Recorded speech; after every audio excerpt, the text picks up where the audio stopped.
Bonjour. Si quelque chose doit être le point fort de l'Audi A6 de C6, ce sera certainement la carrosserie.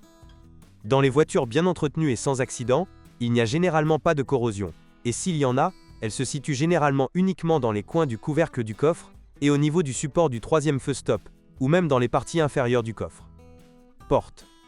Le capot et les ailes avant ne rouilleront pas, car ils sont en aluminium. La peinture sur les seuils peut se décoller, et les feux avant et arrière peuvent s'embuer. Les feux arrière plus souvent dans les berlines que dans les breaks. Électrique et électronique, c'est plutôt bien, même si ce n'est pas parfait. Le plus souvent les problèmes concernent le fonctionnement des vitres électriques, il y a aussi des pannes du frein de stationnement électrique, et dans la version break, il y a aussi des pannes du moteur d'essuie-glace, qui sont généralement causées par fuite de liquide lave-glace, ainsi que corrosion de la trappe. La colonne de direction peut se bloquer, ce qui est si gênant, que cela peut rendre impossible le déplacement en voiture. Un autre problème est la pénétration de l'eau à l'intérieur de la voiture, mais il est difficile de la considérer comme un défaut. C'est généralement le résultat d'une négligence dans laquelle les utilisateurs de l'A6 ne nettoient pas les trous de drainage du pare-brise. Il y en a deux, dont un n'est disponible qu'au centre de service, ni dans le toit ouvrant. Il y a ici 4 trous, mais principalement ceux de la partie avant du toit ouvrant sont bouchés. Les deux prochains numéros concernent la version avant. Premièrement, les abat-jours du couvercle du coffre sont fabriqués dans un matériau différent et moins cher que les abat-jours extérieurs, ce qui signifie qu'après de nombreuses années, les feux du haillon peuvent devenir ternes et inesthétiques, tandis que les lumières à l'extérieur seront toujours dans un état acceptable. Vous pouvez essayer de polir, et si cela ne résout pas le problème, remplacer les lampes. De plus, les parties extérieures de la lunette arrière du break A6 peuvent se délaminer, tout comme le pare-brise de la Ford Mondeo MK4, même si cela n'a pas de conséquences graves, cela a l'air moche. L'intérieur est généralement si beau que des commerçants malhonnêtes ont tordu les compteurs sans aucun soupçon de la part des clients, mais vous pouvez rencontrer des éléments usés, tels que des interrupteurs d'éclairage ou des commandes de vitres et des côtés de siège, ainsi que des éléments endommagés. Ici, vous pouvez inclure par exemple le délaminage d'éléments en bois, bien que ce type de problème ne soit pas la règle. Les pixels sur les écrans peuvent disparaître. L'Audi A6 de C6 pourrait venir de l'usine avec une suspension conventionnelle, une suspension sport, S-Line, ou une suspension pneumatique que l'on retrouve habituellement sur le modèle Allroad. Les deux premiers types ne posent en principe pas de problème majeur, à l'exception des caoutchoucs usés, mais la suspension S-Line offre un confort nettement inférieur à celui de la suspension conventionnelle, trop faible pour certaines personnes. La pneumatique en revanche est un sujet pire. Oui, elle permet de contrôler la garde au sol et la rigidité de la suspension, mais elle présente des fuites et les amortisseurs pneumatiques doivent être remplacés environ tous les 10 ans. Ceux de l'avant durent parfois un peu plus long, ceux de l'arrière plutôt plus courts. Si les conditions routières sont défavorables, par exemple si la voiture roule sur des routes salées en hiver, la suspension cédera plus tôt, ce qui est problématique car les réparations avec des pièces d'origine sont coûteuses. Vous pouvez essayer de vous épargner avec des substituts de marque, mais des pièces de mauvaise qualité ou d'origine inconnue ne peuvent qu'empirer les choses. Le problème est que ces remplacements de marque ne sont pas nécessairement disponibles, notamment pour l'essieu arrière. La plupart des autres composants de suspension, quel que soit leur type, devraient résister à un kilométrage d'environ 200 000 km et plus. Une autre chose est que lorsqu'il s'agit d'A6 d'occasion, la grande majorité d'entre elles devraient de toute façon avoir au moins un deuxième jeu de suspension. Du côté positif, aucun commentaire concernant le châssis et les freins. Même si l'on ignore les meilleurs moteurs V10, la gamme est vertigineuse. L'A6 proposait des unités 2.0 TFSI, 2.4 V6, 2.8 V6 FSI en 3 versions de puissance, 3.0 V6 TFSI, 3.2 V6 FSI et 4.2 V8 et 4.2 V8 FSI. Le 2.0 TFSI est théoriquement un moteur tout à fait convenable, mais seulement en théorie. Cette pratique est généralement déconseillée, principalement en raison de problèmes de consommation excessive d'huile. Des pannes de turbocompresseurs et des dommages à l'arbre à cames se produisent également, ainsi que des fuites de carburant avec l'âge. Le moteur 2.4 V6 à injection multipoint est très recherché, principalement par les personnes souhaitant installer un système GPL. Ici vous devez faire attention à l'état de l'entraînement de distribution, une consommation d'huile peut également survenir, mais à part cela, c'est un moteur à recommander. Les unités 2,8 et 3,2 FSI et 3,0 TFSI sont moyennes. L'injection directe provoque des problèmes de dépôt de carbone, de fuite, et peut consommer de l'huile, notamment le 3.0 TFSI.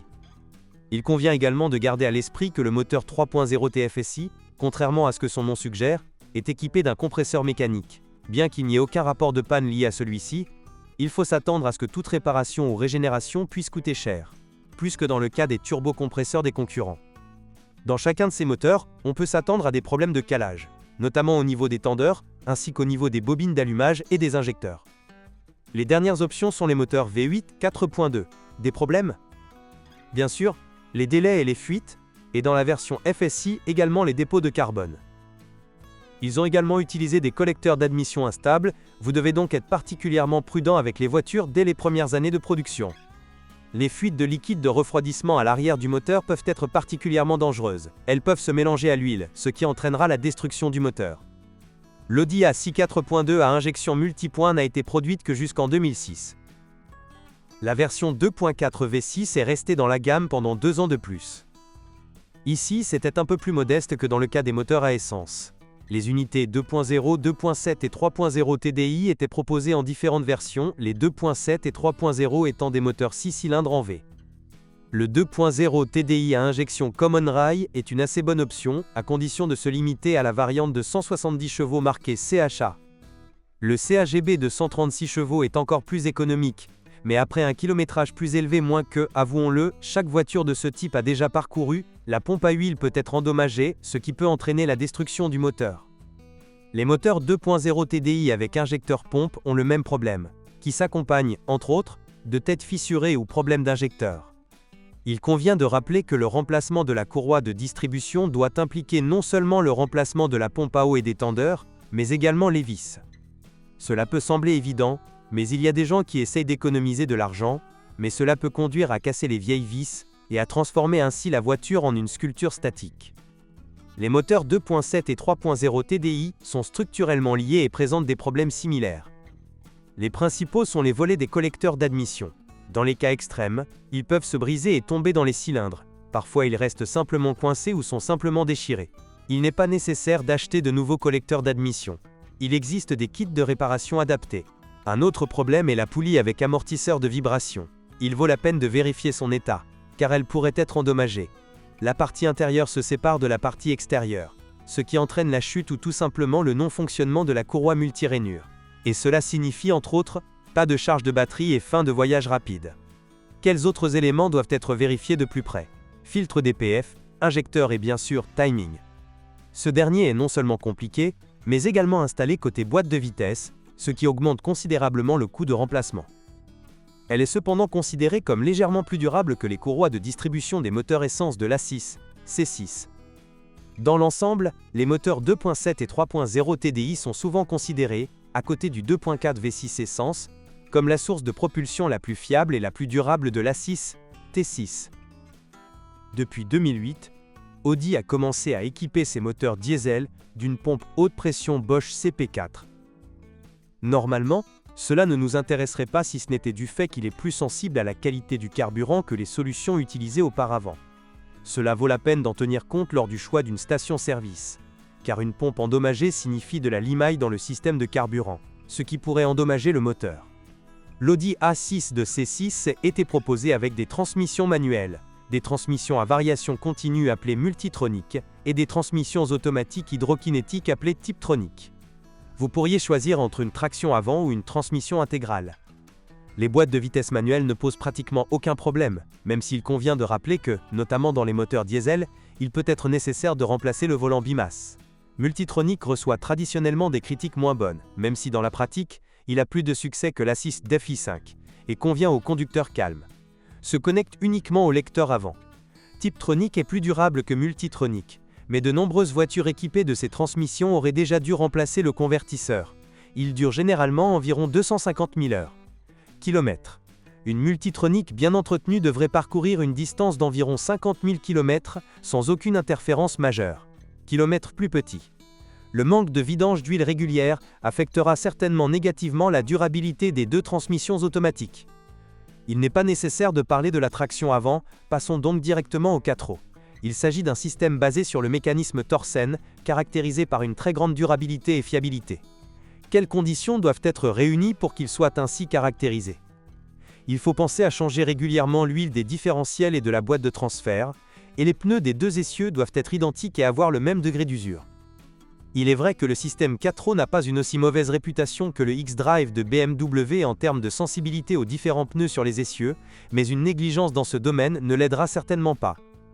Multitronic n'était pas combiné avec la transmission intégrale, toutes les Audi A6, C6 à transmission 4 et automatique disposent d'une transmission Tiptronic.